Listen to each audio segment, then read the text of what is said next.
Hello and welcome back students. बच्चों ये chapter अपना हिस्ट्री का chapter number 1 class 9 French revolution अपन लोगों ने स्टार्ट किया था लास्ट सेशन में।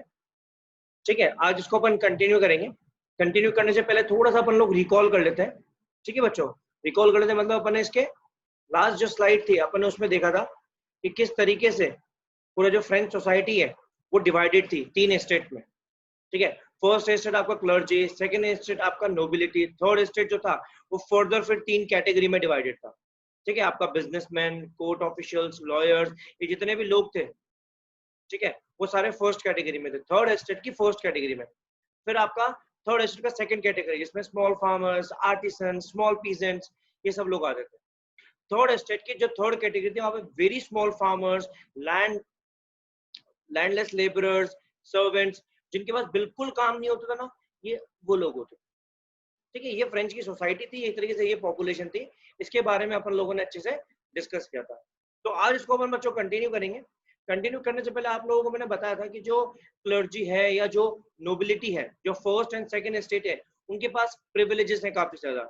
उनको टैक्स नहीं पे करना पड़ रहा है, उनके पास बेसिकली फ्यूडल प्रिविलेज है। आप देख सकते हैं यहाँ पे क्लियर लिखा हुआ है, in addition to feudal privilege. Feudal privilege क्या होता है बच्चों? फ्यूडल सिस्टम बेसिकली एक टैक्सेशन सिस्टम था फ्रांस के अंदर। उसके अंदर ये लिखा हुआ था कि जब भी कंट्री को टैक्स की जो रिक्वायरमेंट है, यानी जो रेवेन्यू जनरेट होगा, ऑब्वियसली बात है किसी भी कंट्री का रेवेन्यू जनरेट कैसे होता है, उसके टैक्स सिस्टम से। तो जो टैक्सेशन सिस्टम है, जो टैक्सेशन सिस्टम है फ्रांस का, उसको फ्यूडल सिस्टम बोलते हैं। तो वहां पर पूरा का पूरा टैक्स जो है, सारा बर्डन जो है टैक्सेस का, वो सारा का सारा किसके ऊपर था? थर्ड एस्टेट के ऊपर। लास्ट सेशन में बताया था मैंने बच्चों, थर्ड एस्टेट जो है सारा का सारा टैक्स वही पे करते थे। फर्स्ट एस्टेट और सेकंड एस्टेट उनको कोई भी टैक्स नहीं पे करना पड़ता था। They were exempted from paying any types of taxes.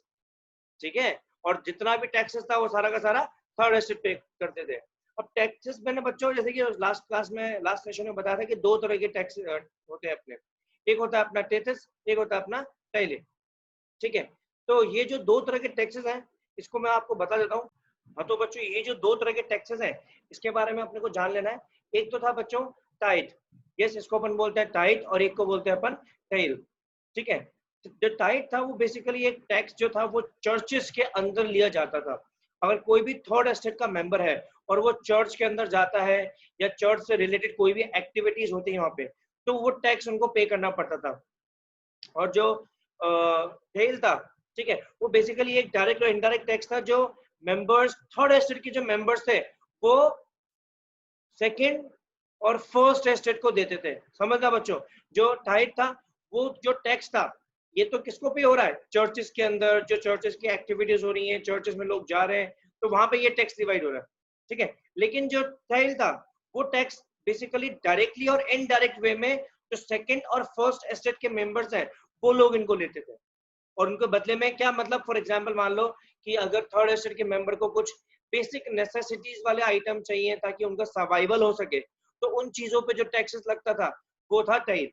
ठीक है, जो डायरेक्टली और इनडायरेक्टली वो लोग उनसे लेते थे। तीसरी चीज देख सकते हो बच्चों, यहाँ पे लिखा हुआ है लिवर।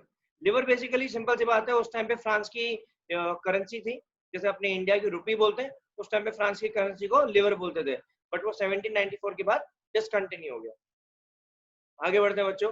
अब अपने पास जो है ये जो नेक्स्ट स्लाइड है इसमें आप लोग देख सकते हैं कि जो फर्स्ट वर्ड है लुइस 16, ठीक है, इसकी छोटी सी कहानी बता रखी है। तो अपने को ये भी ध्यान रखना है बच्चों, बहुत बार आ जाता है ये क्वेश्चन में कि write a short note on Louis 16। ठीक है, तो आपको अच्छे से समझना है कि लुइस 16 कौन था और उसने क्या किया। कंटिन्यू करते हैं। लुइस 16 बेसिकली एक बर्बन फैमिली से बिलोंग करता था। बर्बन फैमिली का मतलब है बच्चों क्या हो गया? राजा का बेटा राजा बनेगा। लुइस 16 मतलब लुइस 15, लुइस 14, लुइस 13, वो जो पूरे हायरार्किकल स्ट्रक्चर है उसको ये फॉलो करता था, उसकी फैमिली से बिलोंग करता था। ठीक है, 1774 के अंदर फ्रांस को इसका रूलर बनाया गया। और जिस तरीके से फ्रांस का उस टाइम पे जो वॉर, जो लड़ाइयां चल रही थी उस टाइम पे, जो भी वर्सेल्स के पैलेसेस थे वो सारे के सारे खत्म हो चुके थे। खत्म इन द सेंस कि उनके पास जितना कुछ फंड ही नहीं बचा था। आप ये सोच के चलो कि लड़ाई हो रही है, ठीक है, वॉर हो रहा है, अब वॉर में क्या होगा? पैसे तो खत्म होंगे, और पैसों के साथ साथ जो आसपास की प्रॉपर्टीज है उन पे भी डैमेज होगा ना। तो वही चीज वहां पर हुआ जब तक वहां जो लंबे सालों की जो लड़ाइयां चली ना, उस लड़ाइयों में क्या हुआ, वर्सेल्स के बहुत सारे पैलेस को तोड़ दिया गया, टूट गए, और उसका जो ट्रेजरी था, ट्रेजरी मतलब जो वहां का फंड था, वो भी एम्प्टी हो गया, वो भी खत्म हो गया। और सिर्फ यही नहीं हुआ, उसने वॉर के टाइम, वॉर लड़ते लड़ते उस टाइम उसने अमेरिका को हेल्प भी करी थी। यस, 13 अमेरिकन कॉलोनीज को डेवलप करने के लिए लुइस 16 ने हेल्प भी करी थी। आप भी सोचो कि पहले उसके पास पैसा नहीं है, ऊपर से वो क्या कर रहा है, और हेल्प कर रहा है, मतलब और फंड दे रहा है। एक तरीके से पूरी की पूरी कंट्री जो है वो डेवस्टेट होने वाली है, वो खराब होने वाली है, कंडीशन जो है वो बहुत बिगड़ने वाली है। और ऐसा ही हुआ, ऐसा ही हुआ वहां पे, क्योंकि जो लुइस 16 है उसके पास ट्रेजरी खत्म हो चुकी थी। अच्छा बच्चों, ट्रेजरी खत्म हो गई, मान लो आज आप हो, आपके पास पैसे हैं, है ना, ऑल ऑफ अ सडन आपके वो पैसे खत्म हो जाए और आपके पास रिक्वायरमेंट आ जाए, तो आप क्या करेंगे? अपन क्या करेंगे? मांगेंगे, पेरेंट्स से मांगेंगे। सेम वही लुइस 16 के साथ होने लग गया। लुइस 16 ने क्या कर दिया कि भैया हमारे पास पैसा ही नहीं है, अब लुइस 16 को पैसे चाहिए। नो, बीइंग अ राजा और बीइंग अ लीडर, वो पैसे किससे मांग सकता है? उसके पास कौन होगा पैसे मांगने के लिए? और सोर्स क्या होगा उसका पैसों का? Yes, tax. उसके बाद एक ही सोर्स होगा, टैक्सेशन सिस्टम। ठीक है, टैक्स लेंगे हम लोग, उसी के थ्रू तो उसके पास पैसा आएगा। और टैक्स कौन पे कर रहा है यहाँ पे? सोचो सोचो सोचो, अभी बताया था मैंने थोड़ी देर पहले, टैक्स कौन पे कर रहा है? टैक्स यहाँ पे कर रहे हैं थर्ड एस्टेट वाले। तो अब जो है कंडीशन और वर्स होने वाली है बच्चों, थर्ड एस्टेट वालों के लिए। ठीक है, लेकिन उससे पहले अपन वापस लुइस 16 की कहानी पे आते हैं। लुइस 16 जो अमेरिकन कॉलोनीज को डेवलप करने में हेल्प करी थी, वो ब्रिटेन से आजादी दिलाने के लिए करी थी, क्योंकि ब्रिटेन वहां पर अपना रूल जो है वो करना चाहता था। लेकिन जिस तरीके से फ्रांस ने हेल्प करी, उन 13 अमेरिकन कॉलोनीज को वहां से फ्री करा, और उसके बाद उसकी वजह से उसके ट्रेजरी में और नुकसान हो गया, और उसके पास उसके ऊपर टोटल 2 बिलियन लिवर्स का लोन चढ़ गया। सोचो बच्चों, वॉर का नुकसान, पैलेस का नुकसान, ऊपर से अमेरिकन कॉलोनीज को डेवलप करने का जो उसने स्टेप उठाया उससे भी नुकसान। टोटल कितना हो गया? 2 बिलियन लिवर्स का उसके ऊपर लोन चढ़ गया। 2 बिलियन, सोचो, लिवर्स करेंसी। ठीक है, और उसके बाद यहाँ तक कि जो जिन्होंने पैसा दिया था, उन्होंने साथ साथ में और क्या कर दिया, 10% इंटरेस्ट चार्ज करना शुरू कर दिया। सोचो बच्चों, 2 बिलियन का वैसे ही उसके ऊपर लोन है, उसके पास पैसे नहीं है चुकाने के लिए, लेकिन जो लेंडर्स हैं, जिन्होंने पैसा लेंड किया है उसको, वो भी क्या कर रहे हैं, 10% इंटरेस्ट चार्ज कर रहे हैं उनपे। तो कंट्री तो अब बहुत वर्स्ट सिचुएशन में आ चुकी है। अभी बताना मैंने, और उसको क्या चाहिए, अब तो पैसा चाहिए, अपने सारे खर्चे या जो भी उसके पास चीजें हैं उन सबको मेंटेन करने के लिए उसको पैसा तो चाहिए। मैंने क्या बताया, पैसा कहाँ से आएगा? लोगों से आएगा। किस तौर पे आएगा? टैक्स के तौर पे आएगा। ठीक है, चलो टैक्स ले लेंगे हम। लुइस ने डिसाइड कर लिया कि in order to maintain those expenses, state was forced to increase taxes. ठीक है, टैक्सेस बढ़ा दिए, कोई दिक्कत नहीं है। तो उसने क्या कर दिया, उसने बोला कि जितने भी लोग हैं सारे एस्टेट के, उन सब की एक मीटिंग कॉल की जाए, उन सबको बुलाया जाए, और उन सबके साथ जो टैक्सेस सिस्टम ये लोग प्लान करना चाहता था, ये उसको इम्प्लीमेंट करा जाए। मतलब टैक्सेस को बढ़ा रहा है इन द सेंस, अभी तक जो टैक्सेस 5% पे कर रहे थे थर्ड स्टेट, अब वो उससे ज्यादा पे करेंगे। 5% वॉज एन एग्जाम्पल, है ना बच्चों, ध्यान रखना, फिक्स नहीं है, इट वॉज एन एग्जाम्पल। तो सारे मेंबर्स को बुला लिया उसने, एस्टेट के अलग अलग लोगों को। ठीक है, अब दिक्कत तो आने वाली है, क्योंकि थर्ड एस्टेट के ऊपर ही सारा बर्डन आएगा, लेकिन देखते हैं किस तरीके से हैंडल किया बच्चों, है ना, इन लोगों ने।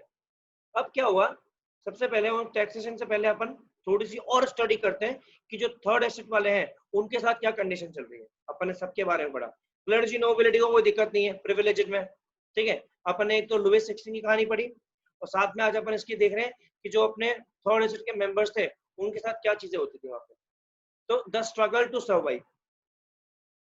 अब क्या हो गया था ना, आप सोचो, अपन ने एक दो बार एग्जाम्पल भी लिए हैं कि अगर मेरे पास अगर मेरे पास 10 रोटी है, 10 रोटी है, और एक जने को अगर मैं एक ही रोटी दूं, तो मैक्सिमम मैं सिर्फ 10 लोगों को ही खाना प्रोवाइड कर सकता हूँ, 10 लोगों को ही मैं अपनी सर्विस ऑफर कर सकता हूँ।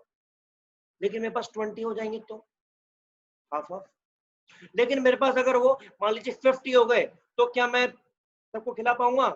नहीं खिला पाऊंगा ना। उसी वे में आप खुद सोचो कि अगर आप एक तरीके से राजा हो, या फिर आप क्लास टीचर हो, या फिर आप बिजनेसमैन हो, या आप कोई एम्प्लॉयर हो, आपके पास सिर्फ 2 जनों की वैकेंसी है, तो आप 3 को रखेंगे क्या?